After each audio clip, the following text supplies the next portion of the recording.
14 வருஷம் 14 வருஷம் நாடகம் சொல்கிறார். ஆனால் நாம் என்ன இங்கே சொல்கிறோம், நீ செயல் தலைவராக இரு. என்ன சொல்லணும், எல்லா நிருபர்களையும் கூட்டி நான் செயல் தலைவராக ஐயா எனக்கு உத்தரவு போட்டிருக்கார். செயல் தலைவராக இருந்தாலும் இல்லை, அதுவும் இல்லைனாலும் நான் ஒரு தொண்டனாக, சராசரி தொண்டனாக நான் இருந்து ஐயா எடுக்கின்ற கட்டளையை நான் செய்வேன் என்று சொன்னால் எப்படி இருக்கும், என் மனசு எப்படி இருக்கும் இல்லையா? அதனால்தான் முன்னோர்கள் சொல்லுவாங்க, நேற்று சொன்னேன், தந்தை சொல் மிக்க மந்திரம் இல்லை, தந்தை சொல் மிக்க மந்திரம் இல்லை. அப்படி சொன்னோம்னா அதெல்லாம் பொய் அப்படி.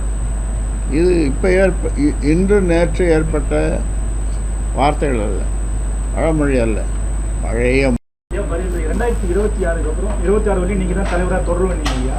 அது வரையும் நீங்கள் தான் இருப்பீங்க, இல்லை அதுக்கப்புறமா நீங்கள் தான் இருப்பீங்களா? நேற்று இந்த தேர்தலுக்கு பின் வேணால் நான் கொடுக்குறேன் அப்படின்னு சொன்னேன் தலைவர் பதவியை. ஆனால் நடக்கிறத பார்க்கும்பொழுது, அவருடைய செயல்பாடுகளை பார்க்கும்போது என் மூச்சு காற்று அடங்குற வரைக்கும் அந்த பதவியை நான் கொடுக்க மாட்டேன்.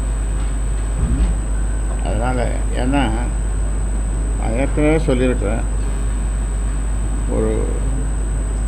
நான் ஒரு நல்ல தந்தையாக, வழிகாட்டியாக இருந்திருக்கிறேன். ஆனால் இந்த மாநாட்டிற்கு பிறகு நடக்கின்ற, மாநாட்டின் போதும் மாநாட்டிற்கு பிறகு நடக்கின்ற செயல்களை பார்க்கும்பொழுது எனக்கு மிக மிக வருத்தமாக இருக்கிறது. ஆனாலும் இந்த கட்சியை கொஞ்சம் கூட குறைவில்லாமல் எனக்கு வருகிற ஆதரவு, நேற்று இந்த தேர்தலுக்கு பிறகு நான் கொடுக்குறேன்னு சொன்னதுக்கு 99% பேர் ஏன் அப்படி சொன்னார் ஐயா, ஏன் அப்படி சொன்னார், சொல்லக்கூடாது, கடைசி வரைக்கும் ஐயா அந்த பதவியில் இருக்கணும் அப்படின்றது 99%. அந்த 1% அவங்க குடும்பத்துக்கு விட்டேன் அப்படி சொல்லுகிறார்கள். ஏன் அப்படி தவறு கூட இனிமேல் சொல்லக்கூடாது அப்படி ஐயா அப்படி என்று சொல்லுகிறார்கள். அதனால் அவருடைய வார்த்தைக்கு ஏற்ப, அவருடைய விருப்பத்துக்கு ஏற்ப இப்பொழுது நான் சொல்லுகிறேன், என்னுடைய மூச்சு காற்று நிற்கும் வரை அந்த பதவியில் நான் இருப்பேன். ஆனால் அதாவது என் குடும்பத்தை சேர்ந்தவர்கள் எந்த பொறுப்புக்கும் அரசியலுக்கு வரக்கூடாது என்று கட்சி ஆரம்பிக்கும்போது நான் சொன்னேன். ஆனால் அதை காப்பாற்ற முடியவில்லை. ஏன்னால் வெளித்தேழ்மலை பொன்னுசாமி இன்னும் பலருக்கு அந்த பொறுப்புகளை கொடுக்கும்பொழுது அவர்களுடைய செயல்பாடுகள் மனதிற்கு திருப்தியாக இல்லாத நிலையில் இவருக்கு கொடுக்க வேண்டும் என்று கட்சியில் உள்ள மூத்த தலைவர்கள் எல்லாம் வற்புறுத்தியதன் பேரில் அந்த பொறுப்பை, அதாவது அமைச்சர் பொறுப்பை 35 வயசில் சுகாதார அமைச்சராக அவரை நியமிக்கும். வருஷத்துலேயே என்னால் தாக்க பிடிக்க முடியல, நான் வந்துடுறேன் அப்படின்னு சொன்னபோது தினம் பேசி இப்படி செய்யணும் அப்படி செய்யணும்னு தினம் பேசி அவரை சமாதானப்படுத்தினேன்.